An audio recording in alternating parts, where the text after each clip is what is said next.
Conexión de vida. Devocional de hoy. Palabras para su iglesia. Lucha por la verdad. Dispongamos nuestro corazón para la oración inicial. Amado Jesús, lléname con tu palabra. No permitas que cualquier actitud pecaminosa en mí comprometa el testimonio de tu iglesia. Llévame a la santidad y a hacer luz en medio de las tinieblas, a defender la sana doctrina a pesar de la presión que esto conlleva. Quiero escuchar solo tu voz, Espíritu Santo. Ayúdame a aferrarme a tu verdad a pesar de la cultura donde vivo. Manténme fiel a ti. Amén. Ahora leamos la palabra de Dios. Apocalipsis capítulo 2 versículos 12 al 16. Y escribe al ángel de la iglesia en Pérgamo. El que tiene la espada aguda de 2 filos dice esto: Yo conozco tus obras y dónde moras, donde está el trono de Satanás, pero retienes mi nombre y no has negado mi fe, ni aun en los días en que Antipas, mi testigo fiel, fue muerto entre vosotros, donde mora Satanás.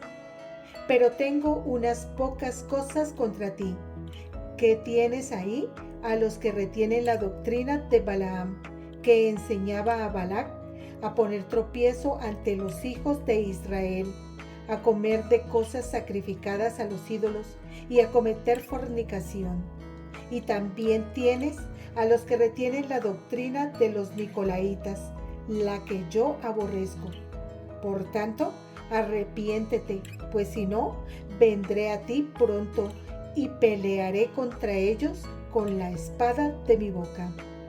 La reflexión de hoy nos dice: Ahora las palabras del Señor Jesucristo van dirigidas a la iglesia de Pérgamo, que no había renunciado a la fe a pesar de las persecuciones.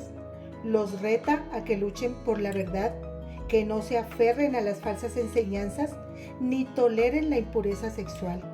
Llama a su iglesia al arrepentimiento y a la pureza, a entender que la verdad es lo que importa. Recordemos que la ciudad de Pérgamo era un gran centro religioso pagano, con muchos templos dedicados a dioses falsos. El apóstol Juan le dijo a esta iglesia en Pérgamo que allí estaba el trono de Satanás. El libro de Hebreos se refiere a la palabra de Dios como la espada de 2 filos. Hebreos 4:12. En este contexto, el Señor la iba a usar contra su propia iglesia. Cristo alaba a su iglesia. En Apocalipsis capítulo 2 versículo 13 dice: Yo conozco tus obras y dónde moras, donde está el trono de Satanás, pero retienes mi nombre y no has negado mi fe, ni aun en los días en que Antipas, mi testigo fiel, fue muerto entre vosotros, donde mora Satanás. Lo primero que el Señor dice es que sabía dónde moraba esta iglesia. Era un lugar especialmente difícil para una iglesia, ya que allí estaba el trono de Satanás. No era simplemente que Satanás estaba en aquella ciudad, sino que allí había establecido el centro de su poder. El Señor y algunos creyentes en Pérgamo eran conscientes de la realidad de la guerra espiritual que se estaba llevando a cabo en ese lugar. Y no deja de sorprendernos que una ciudad tan culta, desde un punto de vista humano, centro del saber y del conocimiento, fuera vista por el Señor como el trono de Satanás. No olvidemos que la sabiduría de este mundo nada tiene que ver con la sabiduría de Dios. 1 Corintios 3:19. El Señor reconoce la fidelidad de su iglesia en medio de las difíciles circunstancias en las que se encontraba. Era un hecho que la oposición no había logrado debilitar el celo de los cristianos.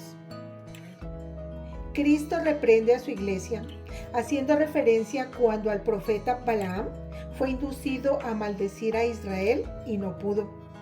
Lastimosamente el pueblo se contaminó de paganismo cuando se mezclaron con la cultura moabita.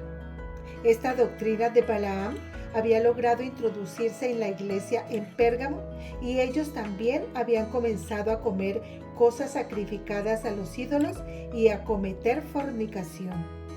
No participar de esas celebraciones implicaba separarse socialmente y había mucha presión para adaptarse a esas costumbres y evitar la persecución. Hoy, algunos creyentes, con la excusa de predicar el evangelio a los inconversos, también hacen concesiones usando el argumento de que hay que adaptarse a los nuevos tiempos. Cuando el cristianismo se mezcla con el paganismo, pierde su identidad y su valor. El problema en la iglesia en Pérgamo no era solo su participación en las prácticas del mundo, sino también la aceptación de ciertas doctrinas heréticas. Aunque la tolerancia está de moda en nuestra cultura moderna, la iglesia no puede permitir ni actitudes pecaminosas ni enseñanzas heréticas. Si no se ejerce una sana disciplina, terminamos aceptando todo aquello que el Señor aborrece. Por lo tanto, arrepiéntete, pues si no, vendré a ti pronto y pelearé contra ellos con la espada de mi boca. Apocalipsis 2:16. El único remedio para cualquier conducta pecaminosa es arrepentirse, porque de otro modo Dios mismo intervendrá con la espada de su boca para acabar con aquellas cosas que no le agradan. Hermanos, luchemos por la verdad. Visítanos en www.conexiondevida.org. Descarga nuestras aplicaciones móviles y síguenos en nuestras redes sociales.